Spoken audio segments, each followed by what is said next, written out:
Hey everyone, it's me, Ben, or GNC-centric, and today I'm just going to do a vlog about an experience I had as a trans teenager. So because it's a vlog, that means there's no specific structure or I don't have a goal with what the message should be from the video. I'm just sharing my experiences and thoughts. Before we get started, look, I have a new mic. You see the mic?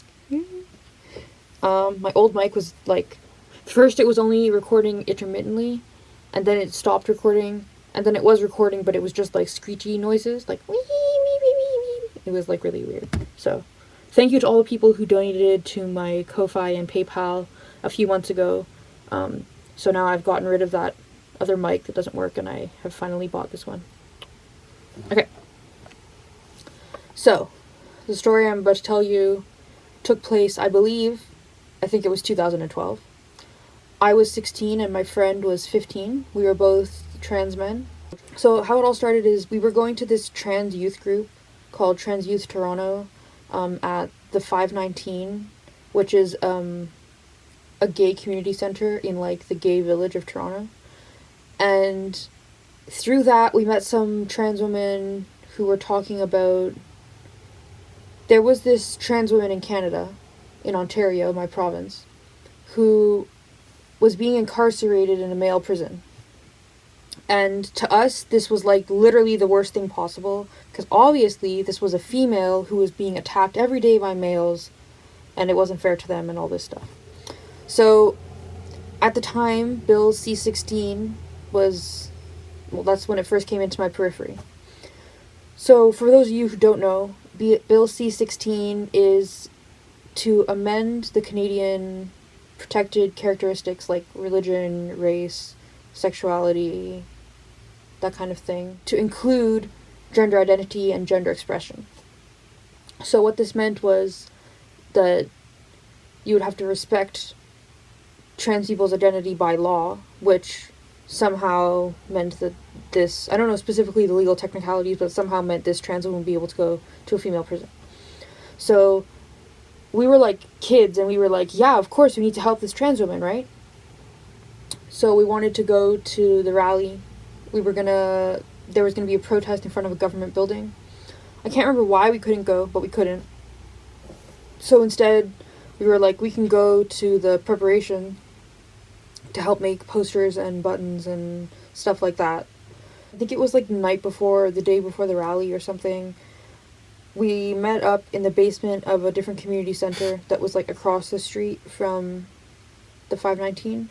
And it was kind of strange. So me and my friend were 15, 16, and then there was 3 older trans women. And I mean older like 40s, 50s, 60s. I can't remember exactly how old I thought each of them was, but I just remember thinking like these are the oldest trans women I've ever met who've like fully transitioned.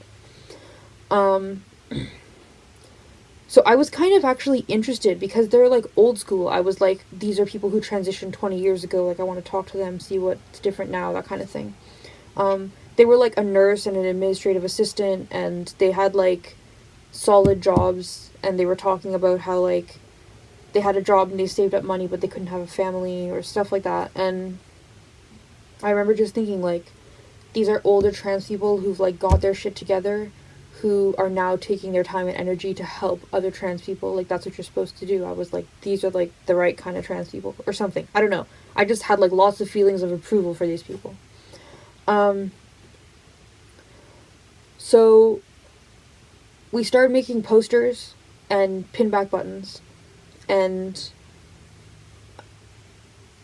my friend and we were working on the posters, and I was talking to him because I had just been to the gynecologist like a week before or something, and I was like very, very distressed and upset about it, and my dysphoria was like off the charts with my period, and I had or have ovarian cysts, which would give me super, super horrible cramps.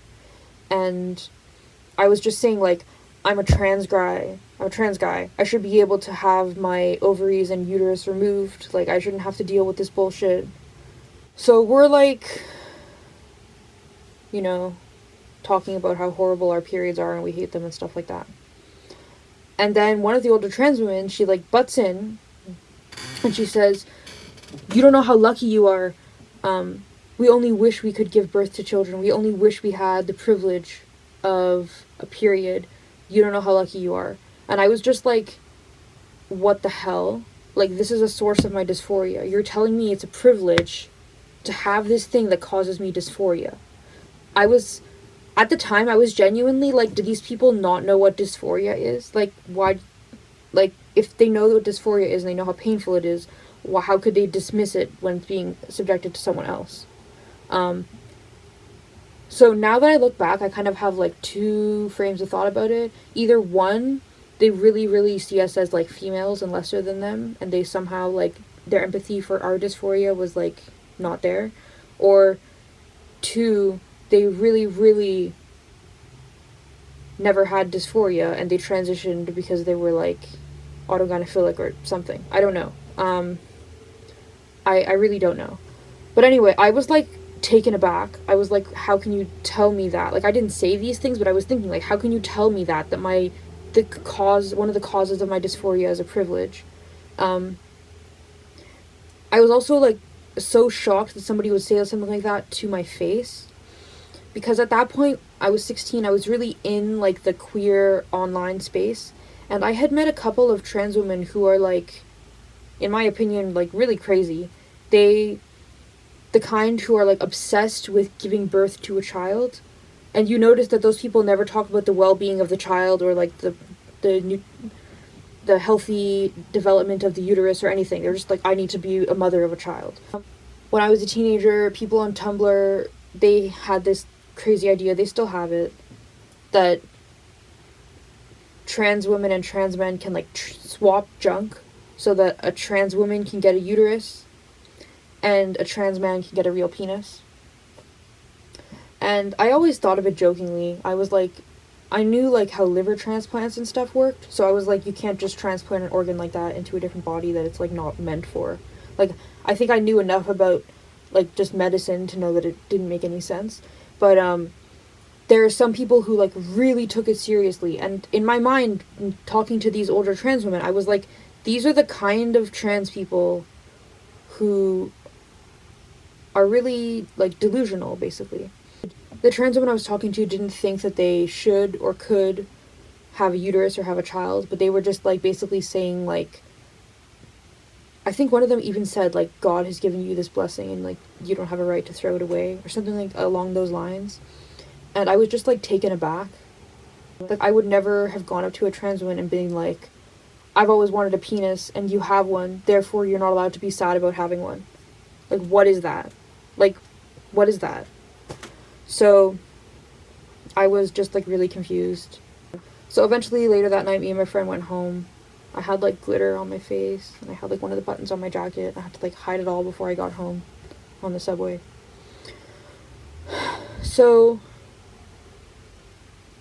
I think we liked pictures of the rally after on Facebook or something, or like reblogged them on Tumblr, I don't know. But I don't really remember like us talking or being involved with C16 after that. But that was a really eye-opening experience for me. And now I'm gender critical. I can put all the pieces together. Back then when I was 16, I definitely knew some trans women who were like predatory, who were like like overly sexual, like overly interested in your sexuality, that kind of thing. And at the time I was just like, oh, they're kind of creepy, or like they're kind of lonely, or sexually like repressed or something. And I had like all these excuses, and I never really like put the pieces together. But by the time I was 18, I had put the pieces together that like, this is a male acting in a male way to do these things to a female. And as a 16-year-old advocating for C16, I hadn't really thought through like, if this means anybody who identifies as a female can get into a female prison, then the handful of creepy trans women that I was familiar with, those are the kind of people who could clearly exploit this to get into a female prison. Right now in Ontario, the province I'm from, there is a female prison where there's a pretty significant number of trans-identified males. And I know somebody who knows somebody in the prison who they were talking to them like a female, and they tweeted what they were saying. And the person was saying this male literally walks around the prison like a normal guy, and they tell the inmates, like, yeah, I lied that I was trans to get in here, but legally there's nothing they can do to disprove me, so I'm here now, so, like, whatever. And, like, this is insane. Like, the majority of female inmates are sexual assault survivors, and they have to now live with a male around them. The same thing is happening because of this law in, like, halfway houses or rape crisis centers or, like, domestic violence shelters. Like, all of those things now, at least in Ontario, and I think most of Canada, they're open to gender identity. So that means, like, females cannot escape from males if they want to, as long as the male identifies as a female.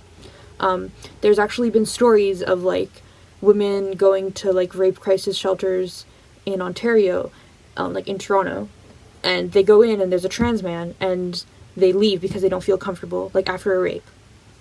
Like, as a 16-year-old, I had no concept of what it was I was advocating for.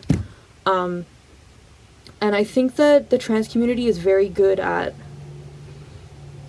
picking a small thing that's good for them and blowing it up and not thinking things through. Like, the whole concept of making trans not a medical thing, like, rah-rah for social justice, but then that, like, the outcome is no health insurance for your transition. Like, the trans community has like a history of doing this kind of thing. Anyway, I feel like I was really not thinking clearly at that time in my life. I really felt like I was doing something good. But yeah, that was the first time that I really, in my mind, it clicked that these are males who are telling me that I have privilege because I'm a female and ignoring what I'm saying all at the same time. And, like, that's not okay.